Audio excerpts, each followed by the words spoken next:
Good morning, welcome. Today, Sharon was not feeling very good, so Bezrat Hashem, we wish her a refuah shlema, Bezrat Hashem. And we're going to start a class today on Pirkei Avot. The sponsors of today, for the day of learning, it has been sponsored by our dear friend, Dr. Chana Baruch, Leilui Nishmat, her grandmother, Meme, Esther Hadassah, Bat Shimon, Zichrono Livracha.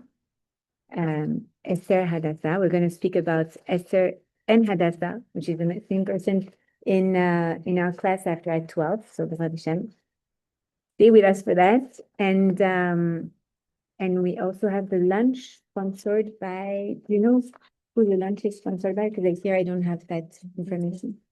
We'll see that after. Okay. And we're going to dedicate this class also to Refuah Shlema, Yitzhak ben Esther Sarah, Bezrat Hashem. Eliyahu Chaim Anavi ben Tita Esther, Makadosh Baruch Hu give him a very prompt recovery, Bezrat Hashem. Thank you so much. And the lunch has been sponsored, Le Refuah Shlema, Kati Esther bat Chana, Sylvia Saada bat Chana, Mark Machlouf ben Chana, Salomon ben Chana, Rita Ruth bat Chana. Bezrat Hashem. Oh, it seems like it's an entire family. I hope they are doing good, Bezrat Hashem. So either Pirkei Avot or we also have that. What do you prefer? I'm not familiar with this. You're not familiar with that? You want to try? Teachings of the Rebbe, the Lubavitcher Rebbe. Okay, so let's move into that. We're just going to read Perek for the people who are sick, Bezrat Hashem. שיר המעלות ממעמקים קראתיך אדוני. אדוני שמעה וקולי תנה אוזניך קשובות לכל תחנוני. עם עוונות תשמר יה אדוני מי יעמוד, כי עמך אצלך למען תברא. קיוויתי אדוני קיוותה נפשי ולדברו חלתי. נפשי לאדוני משומרים לבוקר, שומרים לבוקר. יאחל ישראל אל אדוני, כי אם אדוני יחסד והרבה עמו פדות והוא יפדה את ישראל מכל עוונותיו. Welcome. How are you? So Sharon is not here this morning, but we are going to learn a little bit about this book. So this book is called Toward a Meaningful Life. It has been written by Rav Shimon Jacobson, who is a very famous Chabad rabbi. He's also famous for himself, but he's also the brother of Rabbi Y.Y. Jacobson. Yeah, who is very well known as well. This book was written in, I think, 1985 or 95. In 1995, yeah, in 1995. So 1 year after the passing of the Rebbe, of the Lubavitcher Rebbe. And in this book, basically, Rabbi Jacobson goes through all the stages of life and everything that teaches us what life is.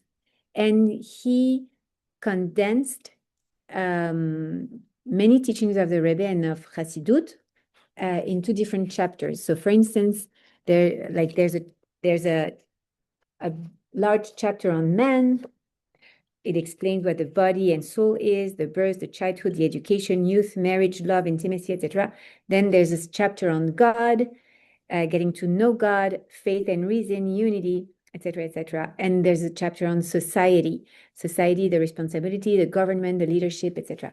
So it's a very beautiful book. And if you don't have it in your library, I invite you to buy it. This is amazing. I always have it with me in my bag because whenever I get a chance, like I open it and I read it. It's really made to help us build our lives and understand the meaning of life and draw an objective in every single day. So I feel like when we wake up in the morning, like we should know what our objective should be. So this is a great thing. So you can pick if you'd like. She was first, so she will pick. Pick a chapter? Yeah. Or the... A chapter. Baruch atah Adonai Eloheinu melech haolam she'akol nivra.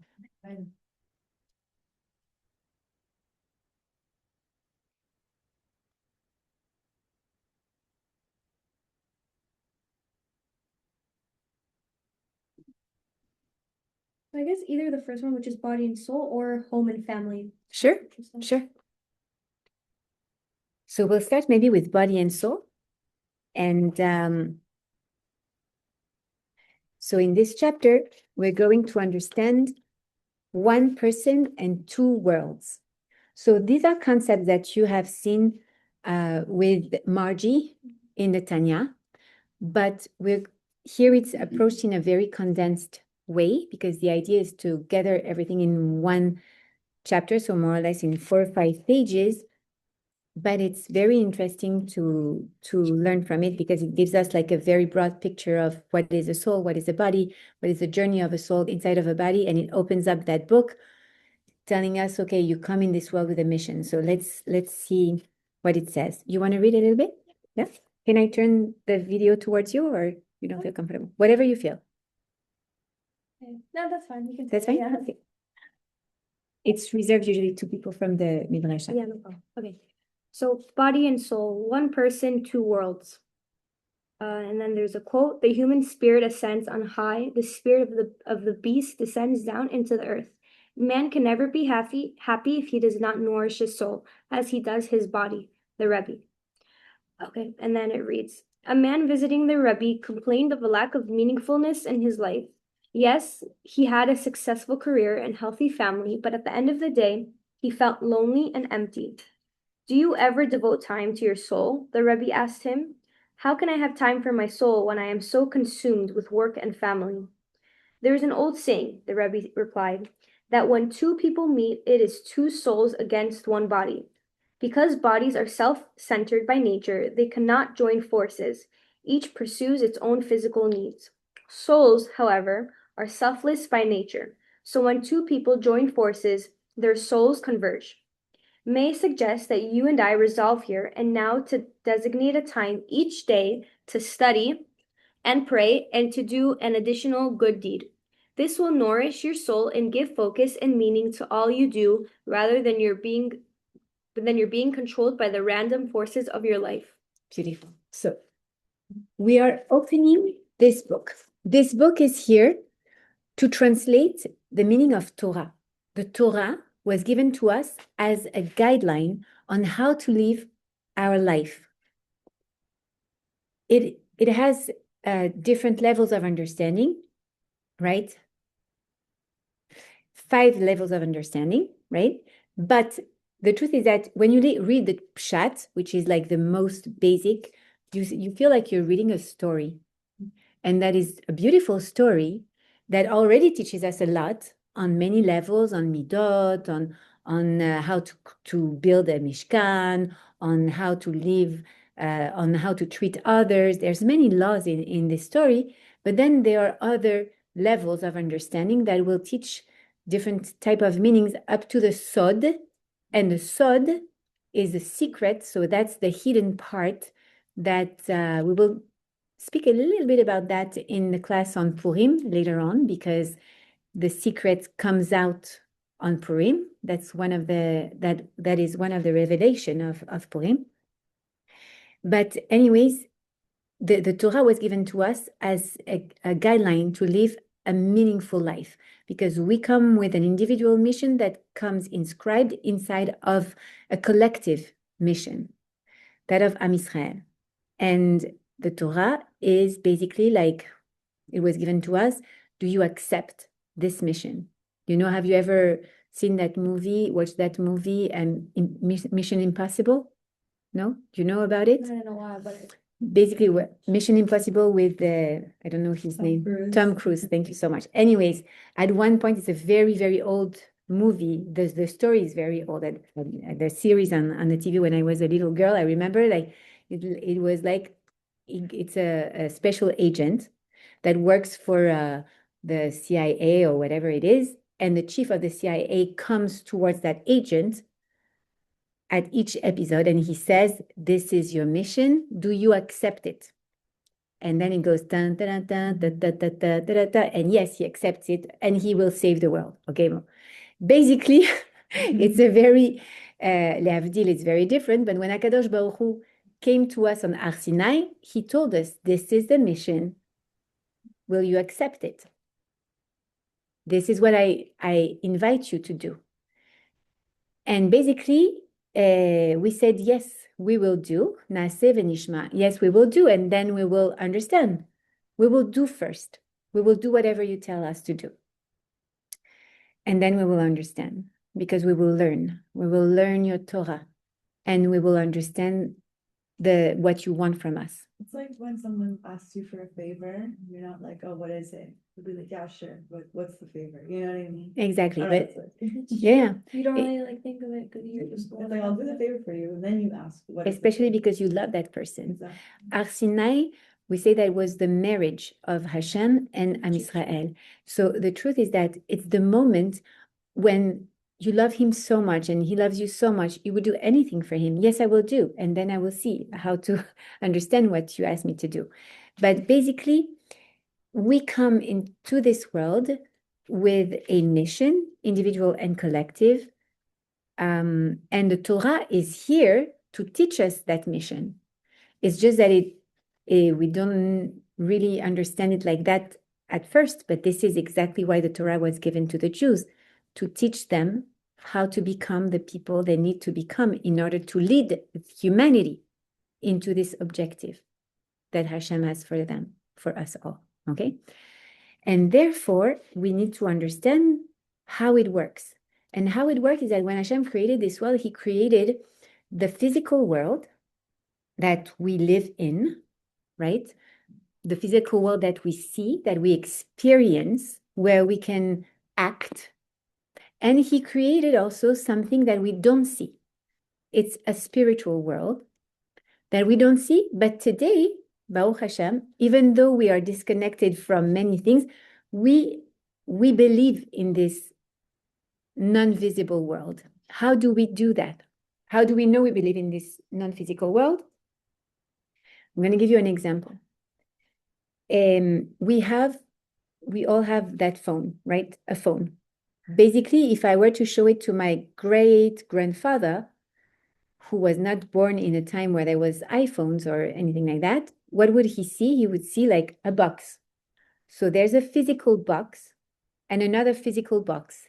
And those two boxes, even though they are separated by miles, if I touch that box and compose a certain number, I press on certain numbers, for some reason, I have total emunah shelema. I believe totally that the other box will ring, even if it's in China. Okay, I was born in 1970s, okay, in the 70s. So basically, in my time, there were phones when I grew up, but they were connected by a physical cable. There was a physicality. So I could understand, okay, I compose, I do a phone number and it rings, but there's a physical cable that relates there's a network of And cables. isn't there like people in a room that connect? They used to be, exactly, they used to be, you're right. But today, it's more immaterial. And I still believe that when I press a phone number, I dial the phone number, the other person will answer, which means that I know somehow there is an invisible force, an invisible energy that exists that I don't see, but I trust 1000% that it is there and it is active. Same thing, if this was a remote control and I want to turn on that screen, I would press on that remote and I know, even though I don't see it, there's an energy, waves of energies that go from that box to the screen and that allows it to activate itself, right? So for us today, we live in a world where we know there is a world that is invisible to our eyes but exists. And it has an impact on materiality. So Hashem created those worlds, the spiritual world that we don't see, but that impacts the physical world, and the physical world that we don't see, but that impacts the spiritual world as well. There is interconnection. We spoke about that in the class on Har Sinai last time, that there is now an action and an interaction between a fusion between those two worlds. Now they melt in one another and they impact one another. which was not the case before Har Sinai. But since Har Sinai, it does now. Okay? We spoke about that. So a soul is immaterial. It's not something that belongs to the materiality. The soul, what is it? We're going to see. It's the Torah teaches us that a soul is a chelek eloka mimal mamash. It's a part of God from above, inside of us, really. It's really a part of it. It's really a piece of Hashem. That's what a neshama is. Now we know that Hashem is almighty. It's super powerful. It's not limited by anything, not even by the concept of time or space, which means that inside of us, that neshama is not limited by time and space. That neshama is also eternal. That neshama is what we called chaya. It's life. It's alive. And actually, it's when a neshama enters a body is a spirit, it's a material thing that at first is not alive. When we see when the body was created from Adama, from the earth, right? It was shaped into a shape of a body. And when did it become alive? When HaKadosh Baruch Hu blew into the nostrils of that shape a nishmat chaim, a neshima, a neshama.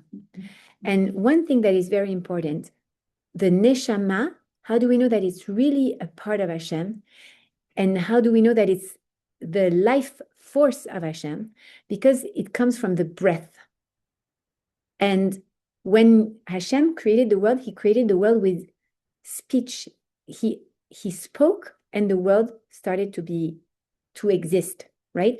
He said, there shall be light, and there was light, right? He spoke. When you speak, you can speak for hours, right? And it doesn't take away from your chayut, from your energy of life. But soon is going to be Purim. If your kids tell you, can we decorate the house with balloons, right? You take a balloon and you start blowing your breath out in this balloon. After 2 or 3 balloons, you're going to feel lightheaded because it's exhausting to blow your breath inside of something. You cannot blow a breath for so long. Why? Because it comes from the deeper part of yourself. It's really the life strength. So that breath that HaKadosh Baruch Hu breathed, that neshima of life, it's actually the neshama. It's actually a part of him.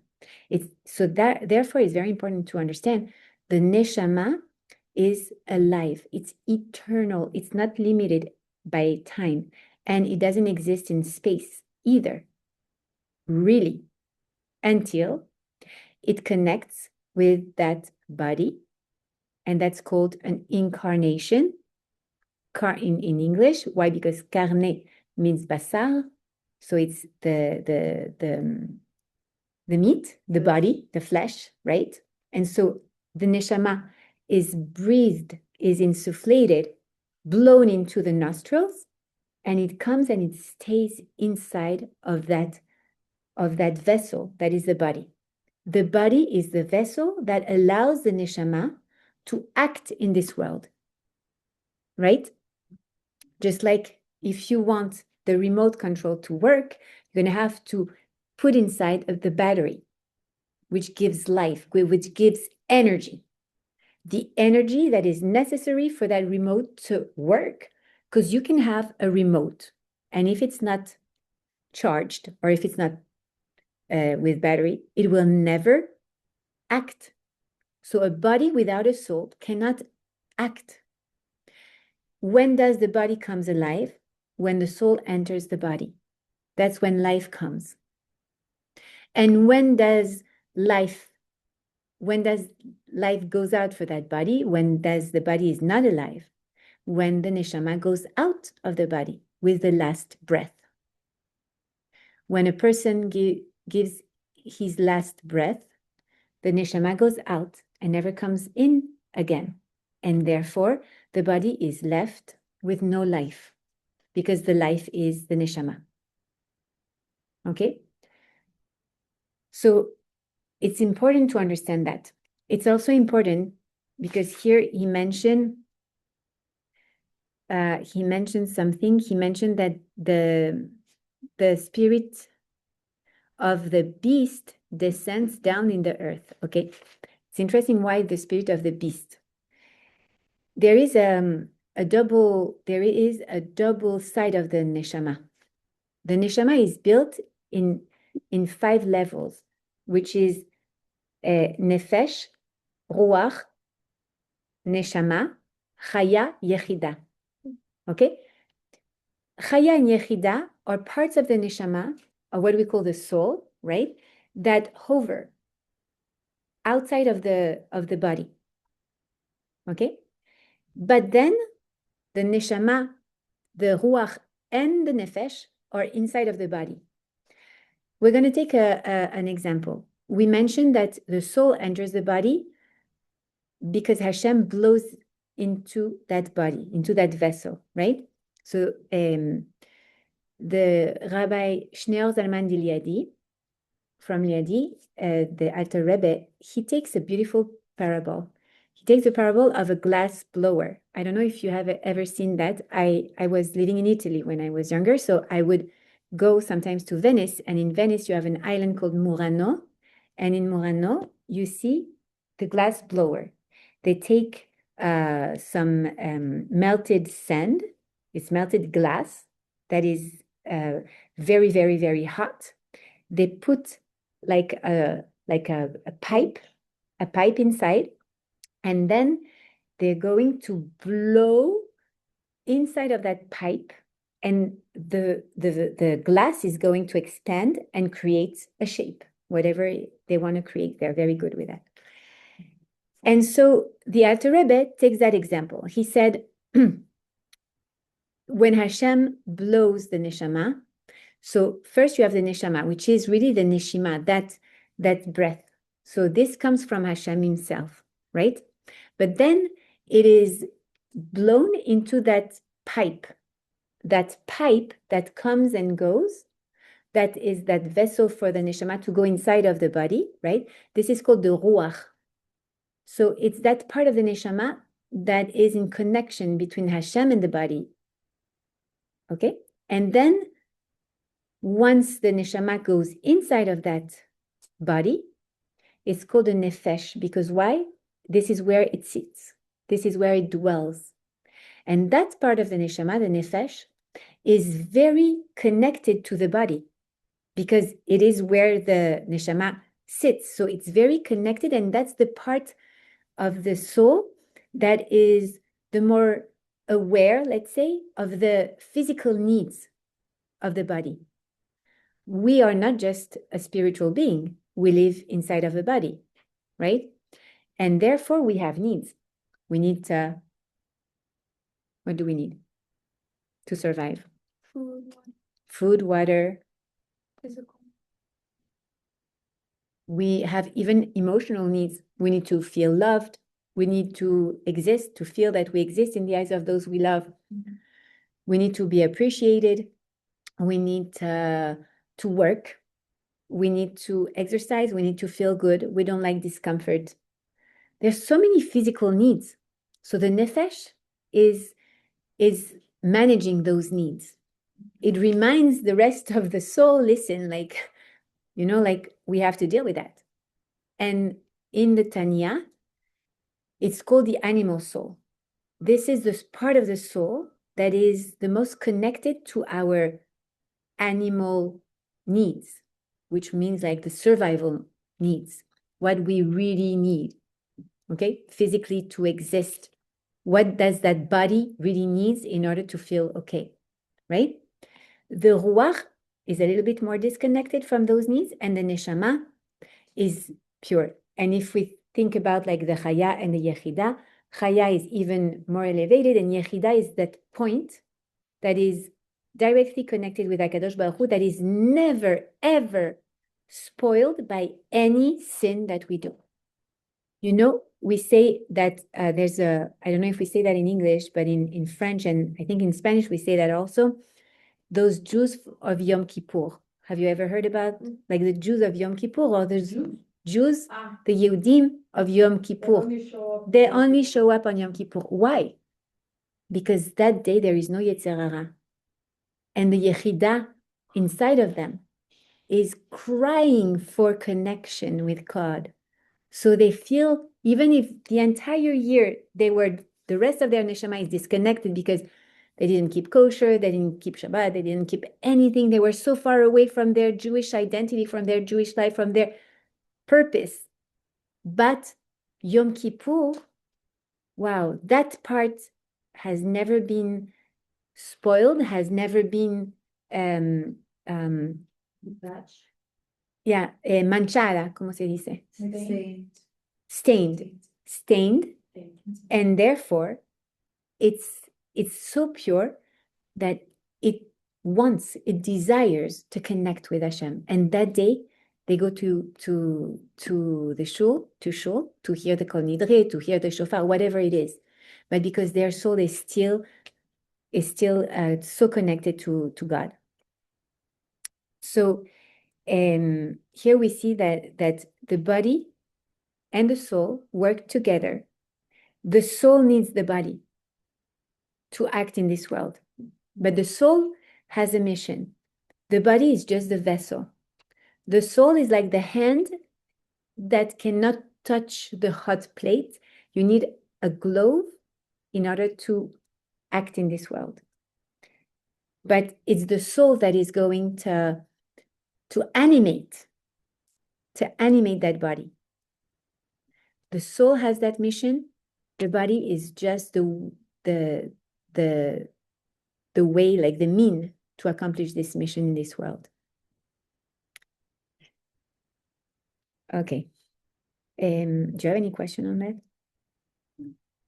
¿Tienes una pregunta sobre eso? No. Okay. Just one thing, because recently, like it was the birthday of one of my friends, and she was asking me, why can't we blow candles? Why don't we blow candles? And it's very linked to that. So that's why I'm going to explain it now. So, at birthday parties in the non-Jewish world, people light up candles. The number of candles that they have, like for instance, like I guess like if you're 49 like me, like you don't light up 49 candles, but like you light some candles and then they blow on it. But it is the tradition in Judaism not to blow on a flame. Why? Because the flame represents the neshama. It says in the Torah that the neshama is the flame. It's a flame. And when you think about it, what is a flame? If you had a flame here, a candle, let's say that we have a candle lit here, okay? You have a physicality. You can see there's a candle, which is made out of, let's say, oil or wax, right? Then you have a wick, right? And then you have a flame. You can touch the wax. You can touch the wick. Can you grab the flame? No. You can't grab the flame. It's very surprising. It's here, but at the same time, it's not here. It's here, but it doesn't really occupy space. And at the same time, if you were to take that candle and move it around, what would the flame do? Would it move in the same direction as the candle? No. It always elevates, right? You can see here. The flame always reaches towards the shamayim.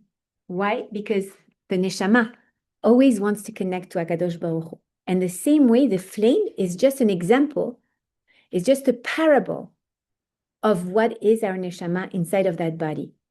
Our body is like that wax, right? Our nefesh is that wick. And the soul, the neshama, is that flame that always wants to elevate, that always wants to go higher and higher. Yeah. Because it's connected. And what is very interesting is that we don't blow on it. What do we do when we lose someone? We light up a candle for that person, a ner neshama. Why? To represent that this neshama is still alive, is still there. It didn't disappear. But when we use our breath, which is our vital strength, to blow on a candle, the image is not really a Jewish image. We don't use our breath, which is a neshama, a representation of the neshama, to extinguish another neshama. So that's why we can light up candle, we can do like that, but we don't blow on it. That's just a little aparté. So you wanna read? I have something. Of course. To explain. Let's say if I have, let's say, a cookie, and I want to give you a piece of my cookie, I will have less of that cookie, right? Because you know, I Right, remove it's something. beautiful. When you have a flame and you come and you want to light something, I can give you that light. I can light up your cigarette, your candle, whatever. Nonetheless, I don't lose anything of my flame. Exactly.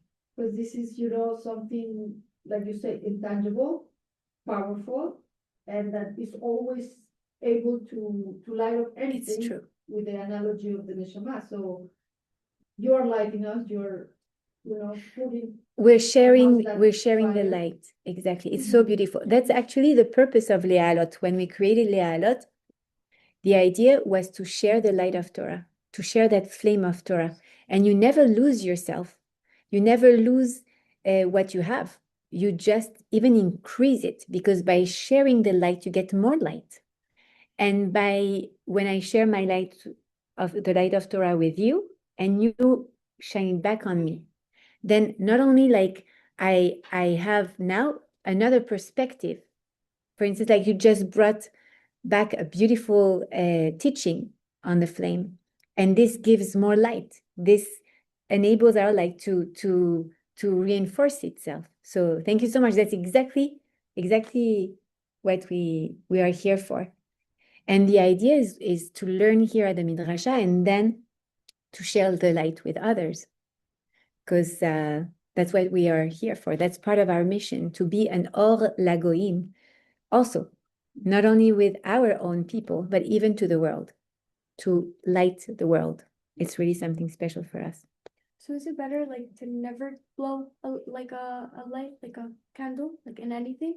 Like not just for candles? I personally never blow, but when I was younger, I would blow. I didn't know. My grandma would tell me, don't blow a candle, but I didn't know. I didn't understand. But yeah, it's always better not to blow on a candle, but I don't think it's not an halacha, for instance. It's just something esoteric, like it's something from the sod. Like, but it's, if you can do it like that. Some people have those little bells, you know, that you put on top of the candle, and it it takes away the oxygen from the candle, so it goes away. The result is the same. I have some friends who said the result is exactly the same. Yes, but it's the image. And I feel like, you know, when you have this image in your mind, you realize also the importance of your breath. And being connected to your breath is something so important, and it gives a lot of security and serenity. Yeah. A lot of like Middle Eastern practice will use the breath to connect to their inner self or to God, Like right? meditation. Breathing exercise. relaxations and stuff like that. Why? When you become aware of your breath, you become aware that Hashem is with you, connecting to you and breathing into you every second. Because we know that Hashem is not limited by space and time, right? So because he's not limited by time, whatever he breathed in Adam HaRishon is breathed into me now. So what keeps me alive and what keeps the neshama inside of that body is that Hashem is constantly breathing into my nostrils that breath of life And when I realize that that breath that I'm taking now is the chayut that Hashem is breathing into me, is my neshama, is that light. At any moment, I can just recenter on that thought and realize, wow, he's with me every single time. And he never leaves me. He's there and he's giving me life and gives me so much gratitude to realize that. So it also connects us to that. So I feel like it's interesting, even like to teach the kids, your breath is the breath of HaKadosh Baruch Hu. Don't use it to turn on light, to extinguish a light. Use that to extinguish a light if you need to extinguish a flame. But use your breath wisely. And know that when you breathe in, it's Hashem continuing to give you life. I have a question. Wait. This might be a stupid question. No, there's no But stupid I'm just question. like wondering, so it's like smoking, like, is that not allowed in Judaism because you're using like your breath and the body Hashem gave you to? So for different reason. So it's not that it's halachically not allowed, but in the Torah, there's a mitzvah to take very good care of your body. Why? Because you cannot act in this world without your body. And your body is not yours. It was landed by HaKadosh Baruch Hu. That's why also you don't do a tattoo on your body or you don't change your body, besides if it's for a very special reason.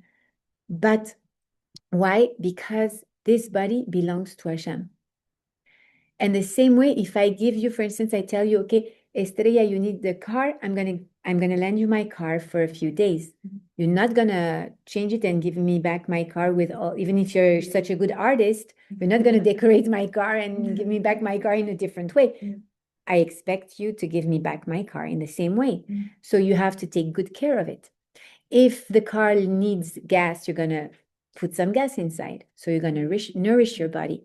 If the car has a bump, you're gonna fix that bump, So it's the same thing with our body. We have to take such good care of our body. For many years, maybe we were not aware of the danger of smoking. But today we cannot say that. We know. The problem is that we might be addicted to it, and then it's different. But definitely, so it's not halachically prohibited. In terms of You breath. might find, no, it's not so much because of the breath, but it's more because you are deteriorating what Hashem gave you. The same way we should eat healthy, we should exercise. The Rambam has beautiful teachings on, he was a doctor and a very, very famous doctor. And of course, the great scholar that we know, Torah scholar that we know, but he taught and he wrote so many books and of medicine on how to keep yourself healthy. If you're interested, there's someone 20 years ago who took his teachings and applied it in today's life. So it's a very nice book. I have it at home. I can post it if you'd like. Is But there anything in the Torah that talks about this, like specifically, like what not to do with the body, what not? yeah, so The specifics are not really. there are some teachings, yes. For instance, like we say that we don't mix milk and fish together because it's sakana. But it doesn't say in the Torah, it says in the commentary, it's the Rav Yosef Karo that brings it. So it was in 1496, something like that, after Inquisition or during the Inquisition, in the Shulchan Aruch, he says like it's a sakana to act like this or like that. So in the Torah, what it says is that you have to take very, very good care of your body, because this is the vessel that Hashem gave you in order to act in this world. So the same way that you have to use it properly. And for that, like, we need to take care of it. So yes, exercise, be in good health. It's consciously, like today we live maybe an unhealthy life compared to what our grandparents used to do. Especially here, for instance, if you don't go for a walk, you don't walk. Like No, It's it's true. true. That's Our right. grandparents used to walk to go to school every single day, used to walk to go to work. They used to take the tramway or whatever, or the train, but they used to walk a lot. I remember my mom told me when she was a little girl, she would walk 2 miles every single day to go to school. And then she would come back 2 miles every single day to go back home. That's not something our kids do at all. We are sitting in front of a screen a lot. We don't really work our muscles and stuff. So, and the food that we eat for sure is a lot processed. I'm not like a crazy person, but I realize like we don't have the same lifestyle, and yet we are in a good health also, but there's a lot of problems with cancer, with God forbid, so many different type of the diseases. So like that. Voilà. So we had the opportunity to learn a little bit about that book, but really this book is amazing. If you get the opportunity to buy it, I highly recommend it. And it's a beautiful present to give